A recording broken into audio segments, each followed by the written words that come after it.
¿Cuántos nos gustaría recibir una invitación de un rey? ¿Ah? Solo cuando un amigo nos invita, un familiar, uno ya se siente honrado, ¿verdad? Ya se siente uno importante, feliz. Me tomaron en cuenta. Soy importante para aquella persona. Y aquí tenemos nosotros un pasaje en el libro de Mateo, por favor.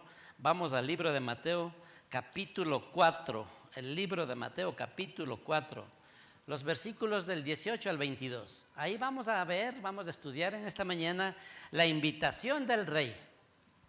Dice: andando Jesús junto al mar de Galilea, vio a dos hermanos, Simón llamado Pedro y Andrés su hermano, que echaban la red en el mar, porque eran pescadores.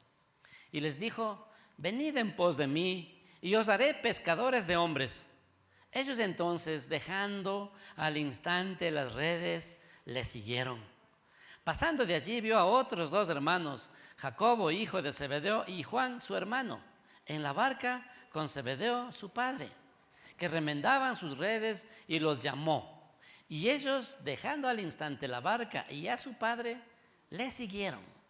El Señor Jesús, cuando inició su ministerio acá en la tierra, cuando vino hace 2000 años aproximadamente, siendo Dios, siendo un ser divino, tomó la forma de hombre, ¿verdad? Nació, todos conocemos, nació de una mujer y creció, nació siendo un bebito y creció llegó a ser un niño, un joven, un adolescente, hasta que llegó a ser una persona adulta, donde él salió a cumplir el propósito por el cual él vino.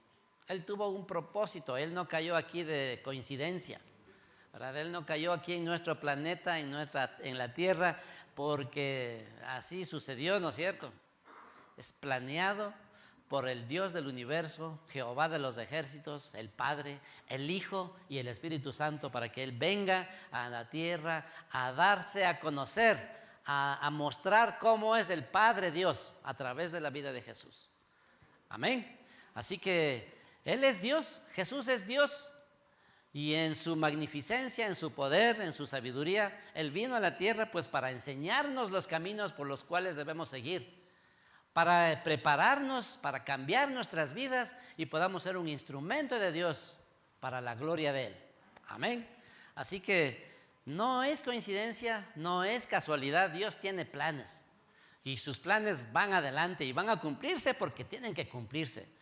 Porque dice la palabra de Dios: el cielo y la tierra pasarán, pero mi palabra jamás pasará. Es decir, siempre estará en vigencia, siempre estará actualizada, siempre será justo, ¿no? Adecuada, precisa para el momento, para cada una de nuestras vidas.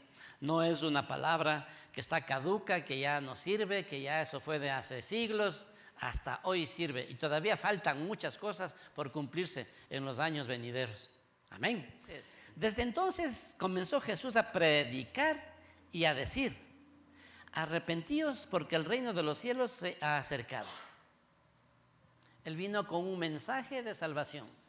Él vino con un mensaje para que cada ser humano, cada persona aquí en la tierra, aquí en nuestro planeta, pueda llegar a conocer a Dios. Él vino a salvar a todo el mundo. Lastimosamente no ha ocurrido así, ¿verdad? No todos han logrado abrir su mente y su corazón y a llegar a ser parte de ese reino. Y les decía, ¿verdad? Comenzó a decirles: arrepentíos porque el reino de los cielos se ha acercado. He predicado también de otros pasajes similares a esto, y quisiera que este principio se guarden en su mente, en su corazón, porque es importante para su vida de hoy en adelante. La entrada o la puerta al reino de los cielos es el arrepentimiento. Amén. Si no hay arrepentimiento, no hay reino. Si no hay arrepentimiento, no podemos disfrutar de esas bendiciones, de esa presencia, de esas promesas que Dios da. Así que cada vez que usted descubra también en su vida áreas en las que Dios todavía, mejor dicho, no es que Dios no ha podido obrar, sino que usted no las ha entregado a Dios, el paso es el arrepentirse Arrepentimiento, Señor, perdóname. Me duele haber ignorado, haber dejado de parte a un lado. Me duele no haber conocido, me duele haberte desobedecido, me duele haber sido rebelde, lo que usted quiera, ¿verdad? Pero eso es importante, que haya un genuino arrepentimiento, y esa es la puerta de entrada al cambio, a la bendición, al reino de Dios, al reino de los cielos. Amén. Entonces dice: arrepentíos porque el reino de los cielos se ha acercado. Estaba solo él, ya había cumplido sus 30 años. En ese tiempo la mayoría de edad en el Imperio Romano era a partir de los 30 años. De lo contrario, desde los 12 él ya estaba en el templo hablando. ¿Cuántos se acuerdan cuando Jesús a los 12 años se quedó en el templo por 3 días hablando con los escribas, con los fariseos y dejándoles con la boca abierta, haciéndoles preguntas que no podían responderles y respondiendo las preguntas que ellos hacían? Así que Jesús estaba listo, preparado a cumplir su propósito, pero siempre en todo se sujetó a las leyes también acá. Amén. Hubiera dicho: no, yo soy el Hijo de Dios y aquí a los 18, con todos mis años de juventud, aquí estoy. No, a los 30 años apareció con su ministerio. Y salió a buscar personas. Él solo, obviamente con su poder, podría haberlo hecho. Pero él pensó en su creación, en personas, en hombres, en mujeres, en personas como ustedes y yo, en que conjuntamente con Dios, unidos con Él, nosotros podamos hacer esta obra maravillosa que la que Él vino a hacer. Porque Él dice que Él vino a buscar y a salvar lo que se había perdido. Entre ellos nosotros. Aquí estamos porque el Señor nos encontró, porque estábamos perdidos y nos alcanzó con su amor y su misericordia. Amén. ¿Cuántos lo dicen, lo creen? Andando Jesús junto al mar de Galilea, vio a 2 hermanos, Simón llamado Pedro y Andrés su hermano, que echaban la red. Bueno, y este pasaje que hemos leído, nosotros nos podemos ver cómo Jesús a veces comparaba a las personas con los peces. ¿Por qué será? Por lo escurridizos que somos, los resbalosos. Imagínense cualquier cosa, ¿no es cierto? Pero Jesús comparaba en sus parábolas, nos hacía esa comparación con peces. Y en Mateo capítulo 13, no le busque, pero solamente le voy a dar la cita para que usted revise en casa, de los versículos del 47 al 50, ahí hablando acerca del fin del siglo, es decir, al final de la era, cuando el Señor esté ya, cuando venga ya a llevarse a su pueblo, dice que el reino en ese tiempo será como, Él enviará a sus ángeles como con una red, ¿verdad? Y dice que recogerá todos los peces, así como el pescador lanza la red y coge peces pequeños, peces grandes, cosas muertas, ramas, piedras, sale de todo. Entonces el pescador, cuando llega a la playa, lo que hace es abre la red y escoge y selecciona lo que no vale a un lado y los peces a la canasta. Aquí habla, ¿no? Y compara de esta manera hasta el fin. Entonces vemos nosotros que el Señor hasta el fin de la era está comparándonos como con los peces. Y el maestro tiene el plan de cambiar. Aquí hablamos del maestro, el rey. No sé cómo usted se le dirija a él, cómo usted le trata. Lo que sí le animo, y tenga cuidado de no tratarle al Señor con menosprecio, de hablar mal de Él. Alguna vez me sorprendió, me asustó, me indignó. Y a veces entre conversaciones con los cristianos le dicen el de arriba. No se atreven a nombrarle. O le dicen el flaco. ¿Han oído? ¿Verdad? El Rey del universo, el Señor y Salvador del universo y también nuestro, que vino y dio su vida por nosotros, Él se merece un mejor trato. Amén. Así que el maestro tiene el plan de cambiar. Mire lo que dice, ¿no? Les llama a estos hermanos, dicen Simón llamado Pedro y Andrés su hermano, que echaban la red en el mar porque eran pescadores. Les llamó, él tomó en cuenta a los seres humanos, a los hombres también, para que le ayudaran en el ministerio. Y no porque él no lo podía hacer. Quería darnos el privilegio, el honor a los hombres, a los seres humanos, de ser compañeros en la obra que él vino a hacer acá. de ser sus compañeros, de que nosotros también podamos ser parte de esa bendición, de esa redención de la cual el Señor Jesucristo vino a realizar aquí en la tierra. El Señor es tan lindo que nos da ese honor, porque además de darnos el honor de ser parte de su reino, de su obra, también tenemos recompensas. Amén. Si es que no es suficiente tener el honor nomás solamente, no, sí, yo fui parte del Señor, del reino, yo serví, sino que también nos da recompensas, así que no es gratis tampoco. Dios nos llama a servirle, Dios nos llama a trabajar con Él, pero para darnos ese honor, pero también para recompensarte. Amén. Y el Señor lo aquí llama, ¿verdad? A los hombres, llama a este par de hermanos. Habían dos pares de hermanos. Otra pareja de hermanos era Juan, el discípulo amado, juntamente con Jacobo, ¿verdad? Habían dos hermanos, estos dos eran hijos de Zebedeo, eran conocidos como los hijos del trueno. ¿Por qué será, no? ¿Por qué cree usted, ha pensado en eso? ¿Por qué les llamarían los hijos del trueno? En alguna ocasión ellos fueron a predicar por Samaria y ahí no los recibieron. Y vienen los discípulos, especialmente estos dositos, Juan y Jacobo, y le dicen: Señor, manda fuego a esa tierra y consúmeles. Y les dice: yo no he venido a eso, a destruirles, sino he venido a salvarlos.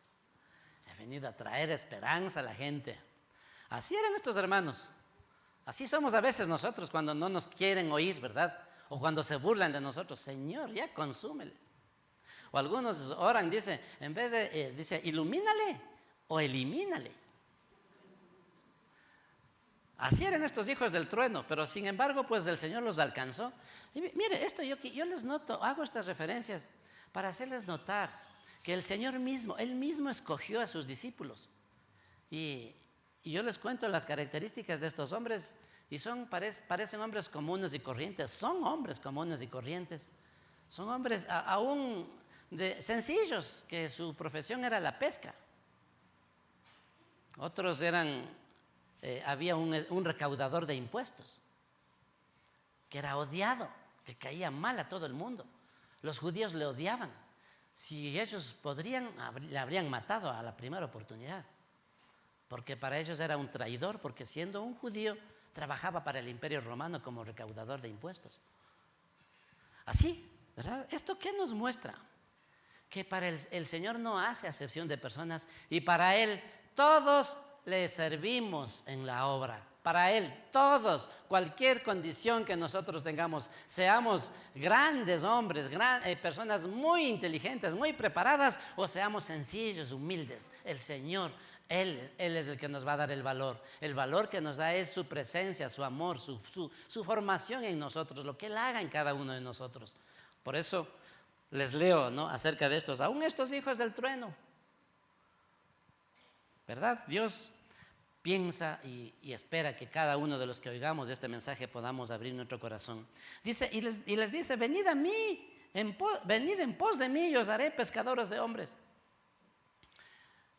Vemos aquí, ¿no es cierto?, cómo recoge a los pecadores. El Señor vino por los pecadores, los recoge con la red del Evangelio y luego los convierte en pescadores de otros hombres. Porque a estos les llamó para que hagan lo mismo. Y este llamado de aquí, de este pasaje, también nos alcanza a cada uno de nosotros. También, porque la obra continúa. Hay millones de seres humanos sobre la tierra que todavía no conocen del Señor, y también te está llamando en esta mañana diciéndote: venid a mí y os haré pescadores de hombres. Amén. ¿Cuántos ahí? Mire, aquí vemos, ¿no? Simón, Andrés, Juan, Jacobo, fueron llamados y dice que estaban en su trabajo y dejaron ahí sus redes y se fueron. Ojo con esto, ¿no? El Señor Jesús, Él no invita a todo mundo a que deje su trabajo. El Señor nos llama en el lugar en que estamos. Ahí nosotros podemos ser el instrumento. No tiene usted que dejar su trabajo o su familia, como ocurrió en el caso de Simón Pedro, y lo mismo de Juan y de Jacobo. Porque dice que dejaron sus redes y a su padre y se fueron con Jesús.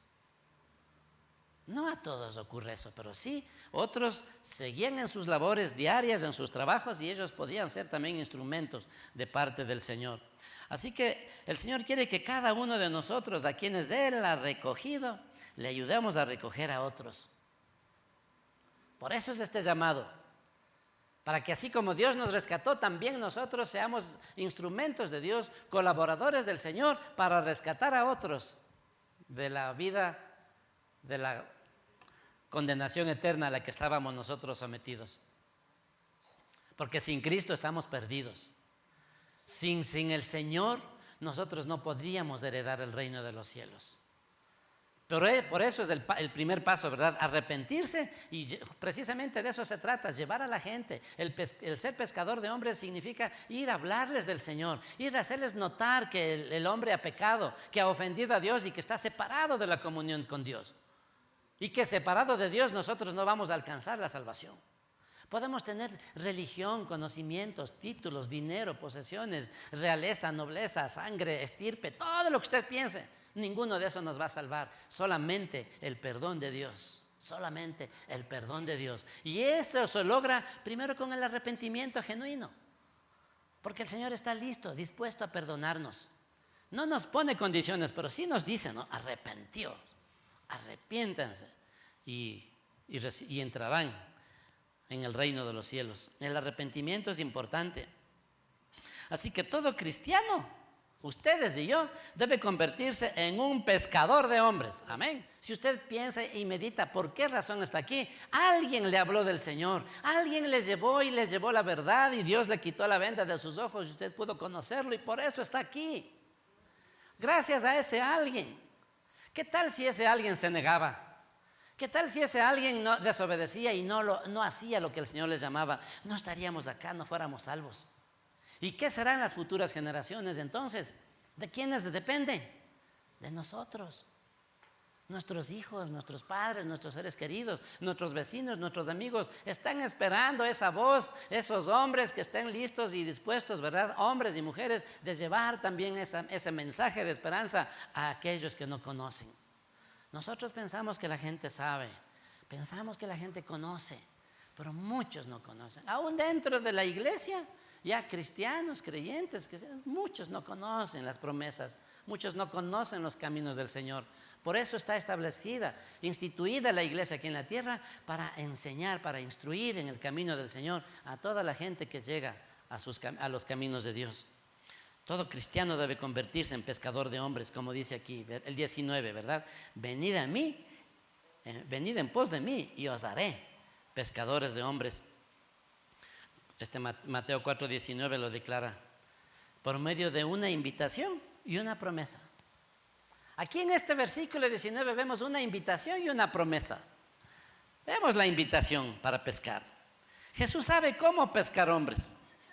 Él nos invita a seguirlo y a aprender a pescar a otros. ¿Cómo hacemos?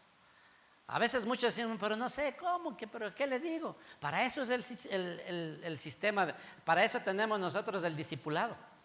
Para eso tenemos las iglesias en el hogar.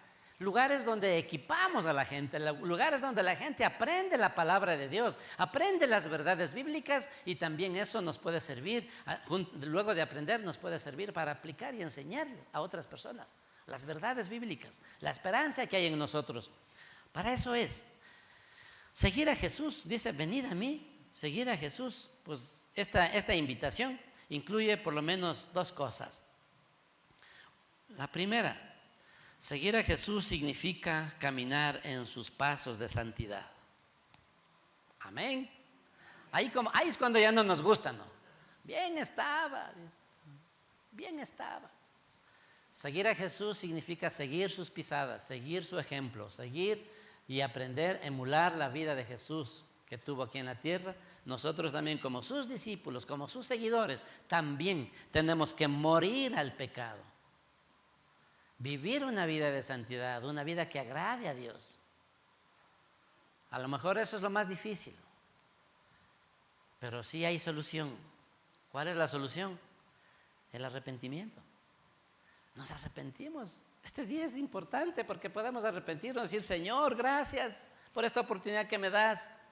Gracias porque me quitas la venda de mis ojos. Muchos quieren servir al Señor, sí, mucha gente se involucra al Señor, pero no han nacido de nuevo, es decir, no se han arrepentido de su vida pasada. Así que no es mucho lo que pueden hacer. Dios quiere usar a sus hijos, a sus siervos, que deben ser hombres y mujeres nacidos de nuevo, que ya no viven en su vida pasada. Sí, todos hemos sido malos, pecadores, mentirosos, bueno, de todo, ¿no es cierto? Si hacemos la lista aquí nos falta el día. Y el Señor nos ha perdonado y nos ha llamado a ser su pueblo, sus hijos. Así que, como les decía, ¿no? El Señor nos llama a cada cristiano a dejar su empleo, como en el caso de Pedro, Andrés. Sin embargo, Él nos llama a cada uno a separarnos de la maldad del mundo. Usted no puede seguir de cerca al Señor y también estar en el mundo. Es decir, el mundo es el sistema. Hacer lo que todo el mundo hace. Mentir, robar, adulterar, ser corrupto. No, eso no podemos ser. Eso tal vez en el pasado. Pero el momento que llegamos a Cristo, dice la Biblia en 1 Corintios 5:17, de modo que si alguno está en Cristo, nueva criatura es. Las cosas viejas pasaron, he aquí, todas son hechas nuevas. Eso es lo que hace el Señor. Él nos perdona, cuando nos arrepentimos nos perdona y nos da una nueva naturaleza y nos da el poder para vivir también en esa vida cristiana, ya no haciendo lo que hacíamos antes. No podemos decir, antes yo robaba, ahora robo menos. No, el Señor cambia por completo nuestra vida. O podemos decir, bueno, yo era tan vicioso que tomaba o fumaba 20 cigarrillos al día. No sé qué tal será eso, poco, bastante, no sé. Pero que ahora solo 10 nomás me fumo. O como Robin Hood, decía, no, yo robo pero para dar a los pobres. No, hermanos, son cosas pecaminosas, dañinas. Entonces el Señor nos llama a apartarnos de la vida del mundo para ser sus instrumentos. Tal vez por eso a lo mejor no hay mucho siervo, ¿verdad? Tal vez por eso es que la gente, cuando se hace una invitación, a ver, ¿quién quiere servir al Señor? Rara vez levantan la mano porque están viviendo en el mundo a lo mejor, o saben que tienen que dejar ese estilo de vida para alcanzar a los pecadores. El Señor pues nos llama que para influenciar a los pecadores debemos vivir una vida que es diferente a la de ellos. Amén. Porque si nosotros estamos hablándoles, mira, ven, que sigan los caminos del Señor así, para ser como vos. ¿Sí han oído esos mensajes? Para ser como fulanito, para ser así. No, bien estoy.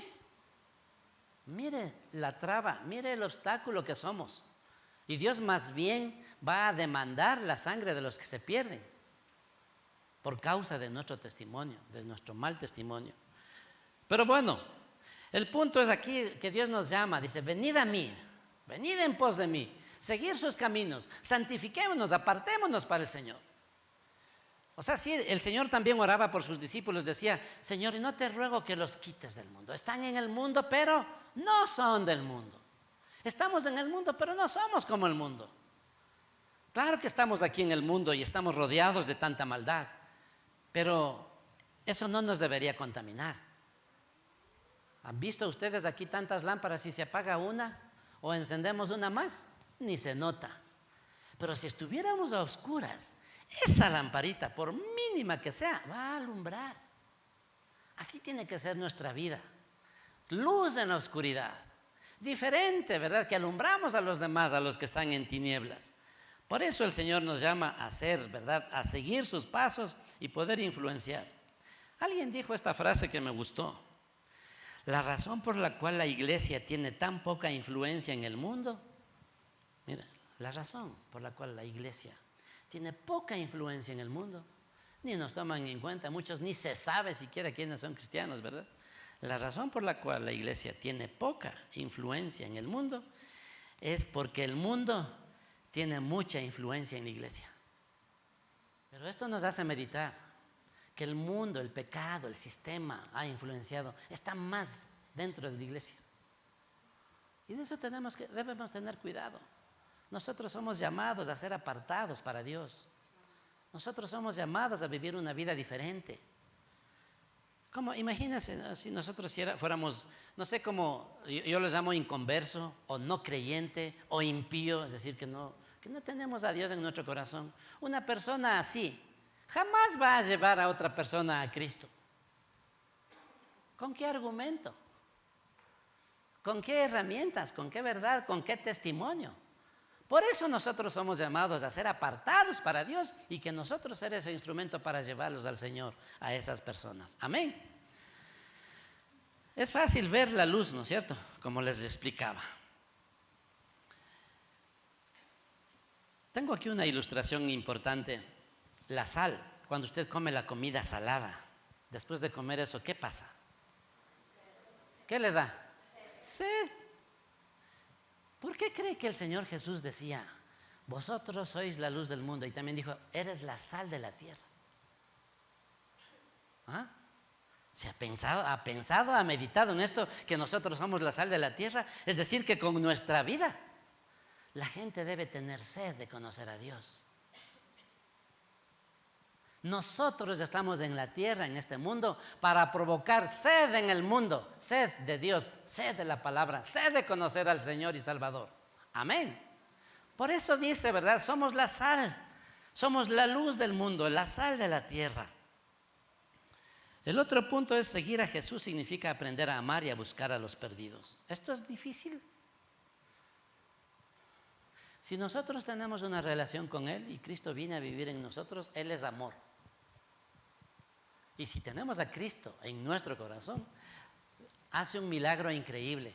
Lo que antes no amábamos, ni a Dios ni a nosotros mismos, cuando Dios viene y se instala en nosotros, lo primero que instala en nosotros es su amor. Lo primero que nos impregna a nosotros y nos impresiona es el amor de Dios. Y empezamos a amar, o debemos empezar a amar a las personas que están alrededor nuestro. Aún dice que debemos amar a nuestros enemigos. Con eso les digo todo. ¿Verdad? Así que el amor. Jesús dice que comía con pecadores y con gente mala. Y la gente se burlaba, por eso no le seguían. Come con pecadores, con bebedores, le decía. Y Jesús les decía, los sanos no necesitan de médicos, sino los enfermos. No he venido a llamar a justos, sino a pecadores. Por eso hay que juntarse con los pecadores, pero para influenciarlos, para hablarles del Señor, para darles la luz, para darles el mensaje, no para hacer lo mismo que ellos hacen. Amén. Esa es la diferencia. A eso se refería cuando decía que no somos del mundo, pero estamos en el mundo. Jesús siempre buscaba la oportunidad para hablar con gente pecadora. El Señor buscaba la oportunidad para hablar. Él hablaba con los pecadores de las cosas que ellos conocían. Por ejemplo, usó el agua como tema para hablar con la mujer samaritana en un pozo. Amén. ¿Sí se recuerdan ese pasaje? ¿Verdad? Asimismo, el Señor usaba y aprovechaba oportunidades para hablarles de la palabra de acuerdo a la necesidad que estaban pasando. Es imposible seguir a Jesús sin aprender a amar y a buscar a los perdidos. Jesús, Pablo en alguna ocasión decía, me es necesario pasar por Samaria, me es necesario irme por Asia, me es necesario irme por Macedonia.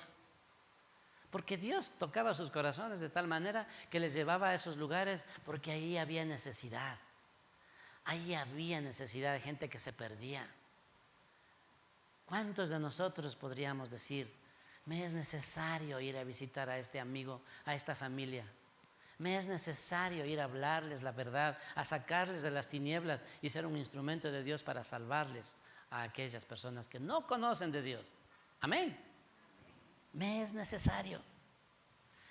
Y mire, y juntamente con este llamado dice, y os haré pescadores de hombres. Venid en pos de mí, santificándonos, apartándonos y aprendiendo a amar y a guiar a los pecadores a Cristo. Y también dice, y os haré pescadores de hombres.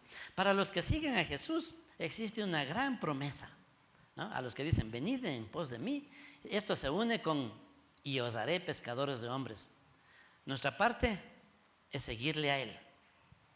Y su parte, el asegurar que podamos pescar hombres para Él.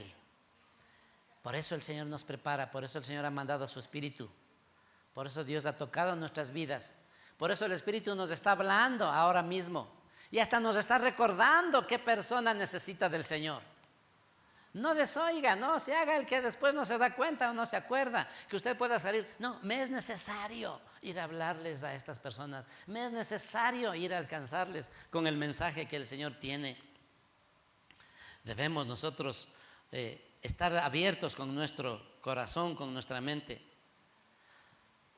e ir hablándoles del Señor. No todos aceptarán el mensaje de las buenas nuevas, no todos lo aceptan. ¿Saben cuál es el mayor argumento con el que yo me he topado? La gente busca, la gente tiene hambre, la gente tiene necesidad. Pero ¿saben cuál es el mayor argumento? Tal vez el 90% de la gente dice, no, yo no quiero ser como aquella persona. Yo no quiero ser como aquel pastor, tristemente, ¿no? Que nos da tristeza, nos da dolor. O aquel líder. O dice, mira, esta persona es la más mala del barrio y es cristiana. Tenemos una gran responsabilidad delante de Dios de vivir esa vida, ¿verdad? Que seamos los mejores trabajadores, los mejores jefes, los mejores empleados. En el lugar donde Dios nos ha puesto, ahí debemos brillar, siendo el mejor trabajador. El que trabaja duro, bien, ¿verdad? Eso es ser buen cristiano. Eso es dar testimonio. La gente se impresiona por eso. Eso quieren. Eso quiere, el mundo busca, está esperando la manifestación de los hijos de Dios. Así que cuando vean esa vida, ese testimonio, la gente va a abrir su corazón. Si seguimos al Maestro cada día, Él nos hará pescadores de hombres. Él nos ha dado una invitación y una promesa. Una promesa. ¿Y qué pasará con estos pescadores de hombres? Dios habla de promesas, de bendiciones, no solamente una, varias bendiciones. En el libro de Proverbios dice que el que gana almas es sabio. Proverbios 11:30, anoten. El que gana almas es sabio. Puedes hacerlo de diferentes maneras, no tienes que dejar tu trabajo, tu familia, tu hogar. Acércate al Señor. Yo les invito a que nos pongamos de pie, vamos a hacer una oración. Iglesia Cristiana Dos Hemisferios. Contáctanos al 343-1658 o al 099-8308-192. Encuéntranos en Facebook como Iglesia Cristiana Dos Hemisferios.